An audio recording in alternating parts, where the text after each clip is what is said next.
الصلاة والسلام عليك يا رسول الله الصلاة والسلام عليك يا حبيب الله الصلاة والسلام عليك يا شافع المذنبين প্রিয় সম্মানিত ভিউয়ার্স আসসালামু আলাইকুম ওয়া রাহমাতুল্লাহ।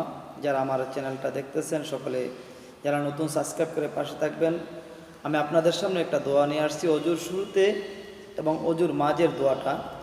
অজুর শুরুতে বিসমিল্লাহির রহমানির রহিম পরে শুরু করবেন এবং মাঝের দোয়াটা পড়লে আল্লাহ তাআলা আপনার রিজিক বৃদ্ধি করে দিবে এবং আপনার গুনাহগুলি মাফ করে দিবে। দোয়াটা হলো এই: আল্লাহুম্মা গফিরলি যানবি ওয়া ওয়াসি'লি ফি দারি ওয়া বারিকলি ফি রিজকি। আল্লাহ তাআলা বলেন, যে ব্যক্তি অজুর মাঝখানে এই দোয়াটা পাঠ